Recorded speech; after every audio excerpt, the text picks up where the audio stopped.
3, 2, 1, go. Okay, good morning good morning to our nurse instructor, Mama Eileen Rodriguez Oba.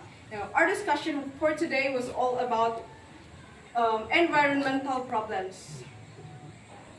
So, from the word environmental, these are a lot of environmental problems that we face in our environment today, right? So, here are the objectives. Identify various environmental concerns and problems, and discuss ways and means on how to lessen the identified environmental problems. So my topic was all about greenhouse effect. So what is greenhouse effect? Greenhouse effect is the process that occurs when the gas in Earth's atmosphere trap the sun's heat. This process makes Earth much warmer than it would be without an atmosphere. The greenhouse effect is one of the things that makes Earth a comfortable place to live. So, greenhouse effect also is an extremely vital process when infrared rays from the sun come into the Earth's atmosphere. So extremely means grabe, no? Grabe. Nga gikinahanglan sa ato ang kuan kanang Earth surface. So infrared rays kanang producing of lights from sun to our Earth atmosphere. So the greenhouse effect works much the same way on Earth. Gases in the atmosphere, such as carbon dioxide, trap heat similar to the glass roof of the greenhouse. These heat trap gases are called greenhouse gases. During the day, the sun shines through the atmosphere. Earth's surface warms up in the sunlight. At night surface, the Earth's surface cools, releasing heat back into the air. But some of the heat is trapped by the greenhouse gases into the atmosphere. So, human impact in the greenhouse effects. Human activities are changing Earth's natural greenhouse effects. Burning fossil fuels like coal and oil puts more carbon dioxide into our atmosphere.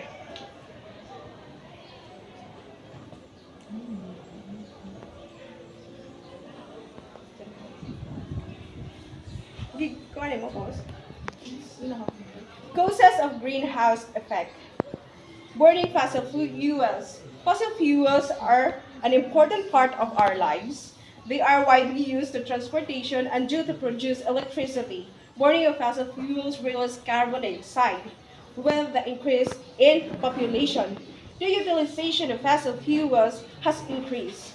This has led to an increase in the release of greenhouse gases in the atmosphere. Deforestation.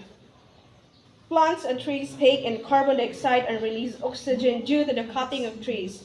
There is a considerable increase in the greenhouse gases, which increase the Earth's temperature. Farming. Nitrous oxide.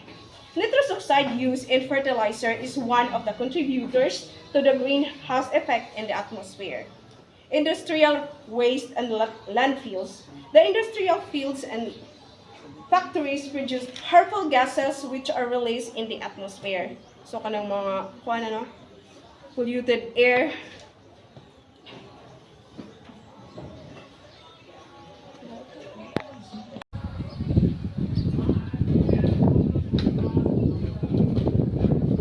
Acid rain. Acid rain is a broad term used to describe several ways that acid fall out of the atmosphere.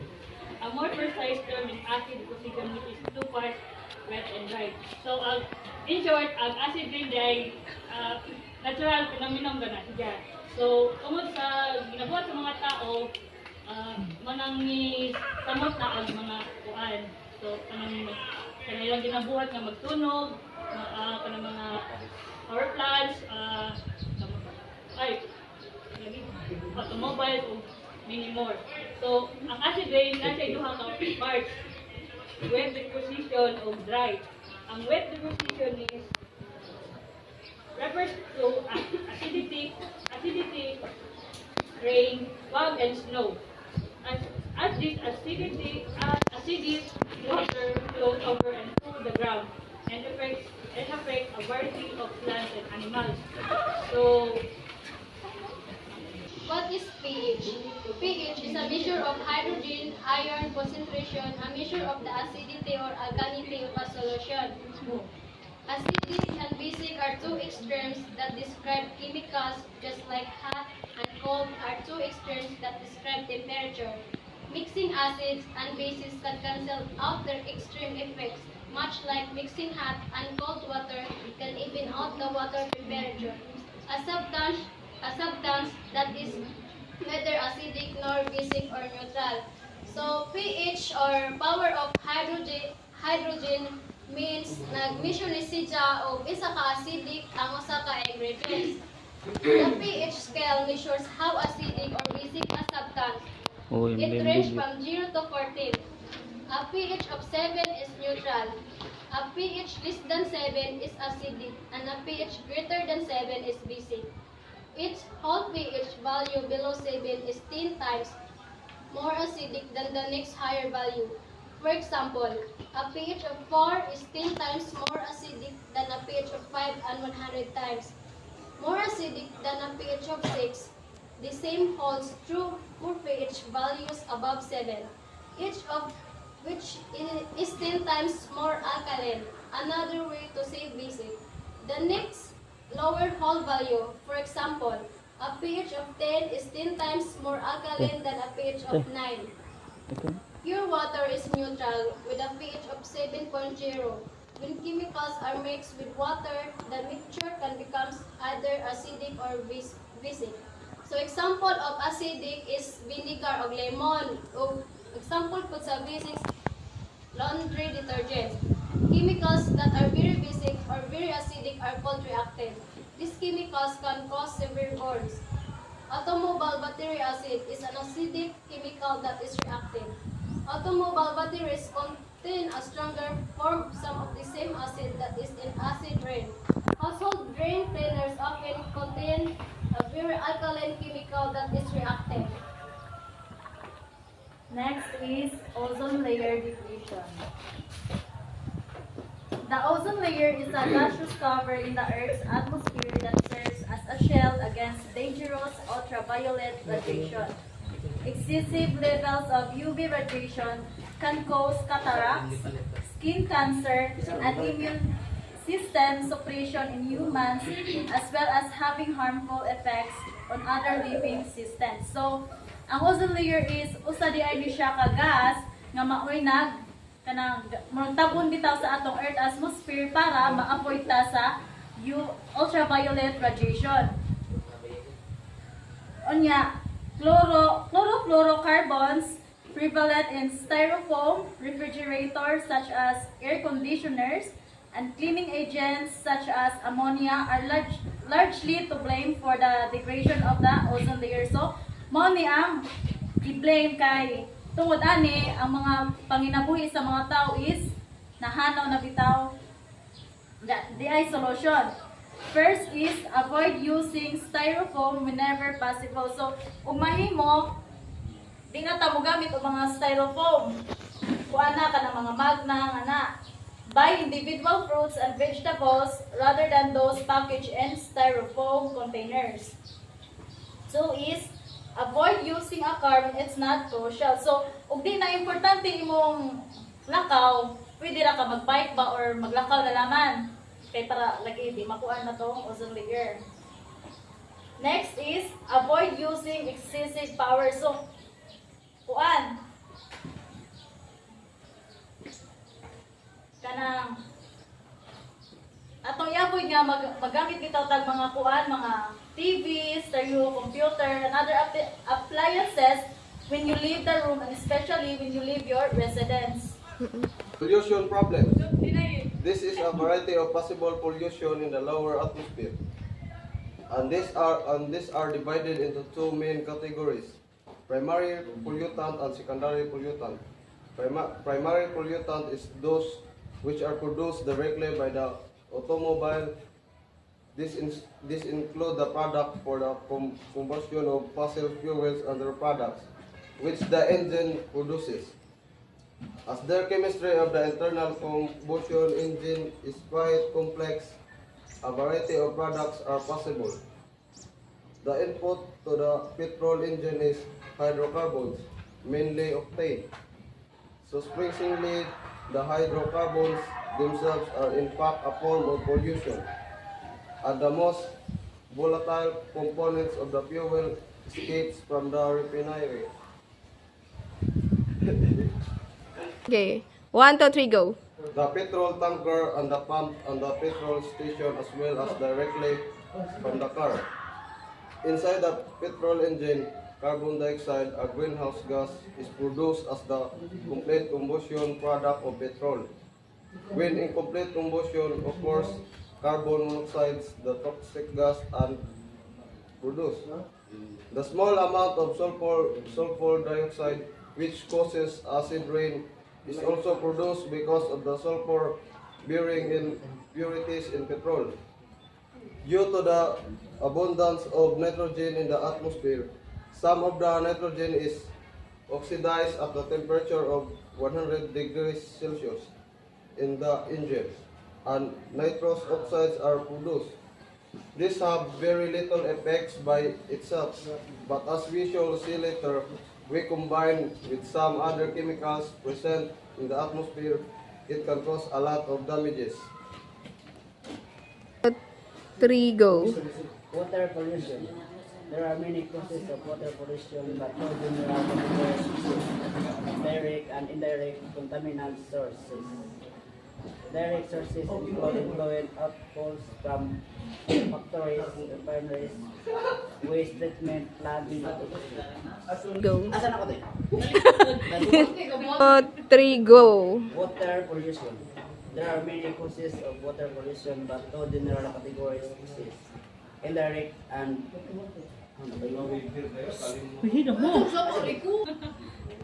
1, 2, 3, go. water pollution. There are many causes of water pollution, but no general categories exist. Direct and indirect contaminant sources. Direct sources include effluent outfalls from factories, refineries, waste treatment plants that emit fluid of varying quality directly into urban water supplies. In the United States of other countries, this practice are regulated, although this doesn't mean that pollutant can be found in this water. Examples include waterways, also called effluent, discharged legally or illegal by a manufacturer, oil refinery, or waterways treatment facility, as well as contaminant from leaking septic system, chemical and oil spill, and illegal dumping. So kana another example of water pollution kana bitang kuan ang main cause man gud sa water pollution is kuan kanang mga basura. Makontaminated ang tubig once for example kanang drainage sidya nya kana magpataka ra taglabay sagbot isag asa nya ang atoang kanang drainage agianan sa tubig nga kuan na og mga sagbot or mga kanang mga kuan bitaw junk foods or mga plastic tinga na muna siya makakos o kuan water pollution kay makuan man gud na ang tubig ana maitom na kadugayan bitaw nya dili na og inig baha ana moadto ato na pud sa dagat so ang dagat may makaluluoy anha sa kanang kuan unya ang kun tay ma-polluted na pud ang mga dagat so ang isda kuan na pud kanang hugaw na nya ang isda kanon pa pud nato so kita akit pud na mapiktuhan so that's it. Noise pollution. Noise pollution can be defined as unwanted or offensive sounds that unreasonably intrude into our daily activities. It has many sources, most of which are associated with urban development, road, air, and rail transport, industrial noise, neighborhood, and recreational noise. Ang noise pollution kay mao kini mga hindi ka nais or nakakasakit na tunog or mga kasaba sa palibot nga atong madungog. Noise pollution has many sources or daghang pinagmulan, kasagaran kasaba sa karsada, or rail transport tungod sa mga sakyanan nga tungod sa kadaghan nga sakyanan or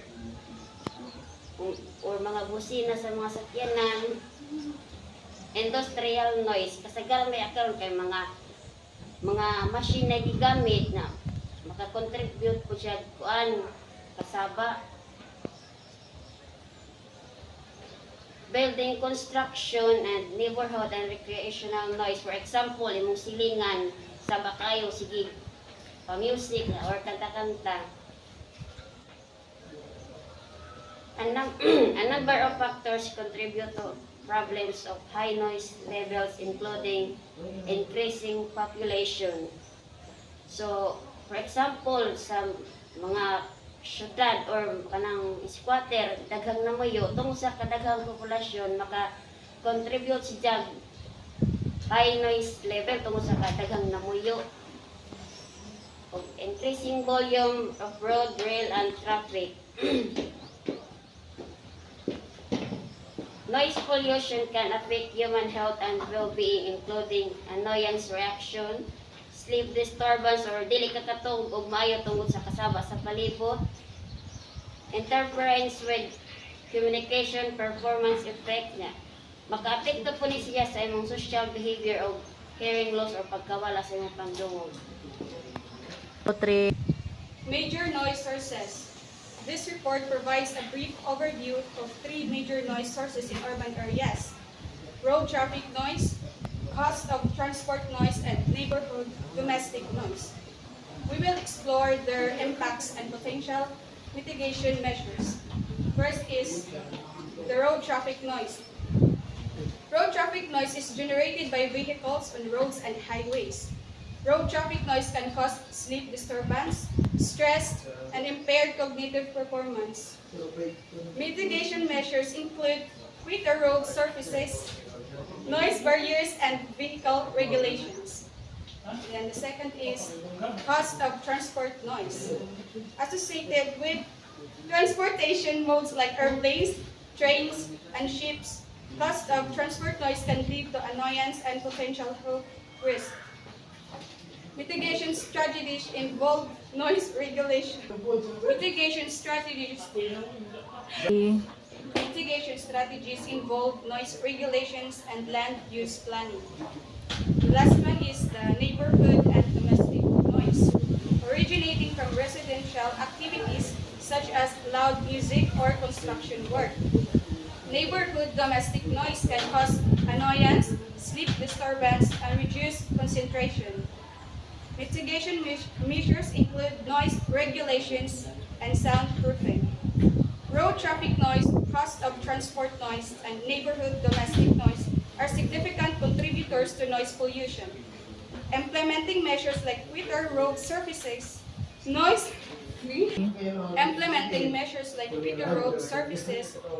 regulations, and soundproofing can help mitigate their impact and improve the quality of urban living.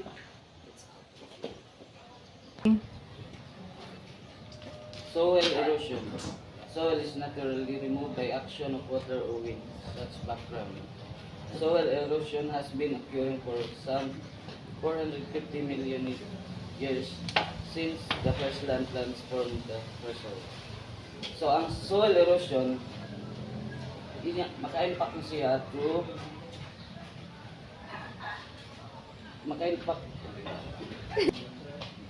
impact of erosion. It can reduce ability of the soil to store water and nutrients. Exposure of subsoil, which often has poor physical and chemical properties. Loss of newly planted crops, deposits of slip in low-lying areas. So matang impact sa soil erosion. So ang angay natong baton para mas solusyonan ning problema. So we should plant more trees, and ang atong dapat tamnan ato dun silang utangan og kang harang para ang atong mga tanong nga mga bag-ong plant di siya mo. That's all. Causes of erosion. Deforestation. Forest soils contain much organic matter, indeed often more than can be converted by the soil organisms. When a forest is cleared, the trees are burnt, which lead to an immediate loss in organic matter. But above the soil, some of the organic matter in the soil is burned too. But in the years following, soil organisms become starved of a carbon source and burn the remaining organic soil content. It all leads to massive emissions of carbon dioxide. In the wet tropics, forest soils do not contain much fertility. The tropical rains makes farming a nightmare. Fuel wood. Cutting forest for fuel wood is another form of deforestation. Fuel wood is usually converted to charcoal, which burns cleanly. In the process, all hydrogen and oxygen are removed, so that carbon remains. Humans need enough fuel wood for cooking to be problematic in arid regions. Even the last tree and shrub is used, leaving the landscape barren. Overgrazing. When insufficient amounts of grass litter are left for the soil organisms die and the soil loses fertility. Sparse cover lit raindrops erode the surface. It is a common practice that leads to desertification. Agriculture. Most agricultural practices are harmful to the soil. Industrialization. Industries can pollute soils, mining operations do.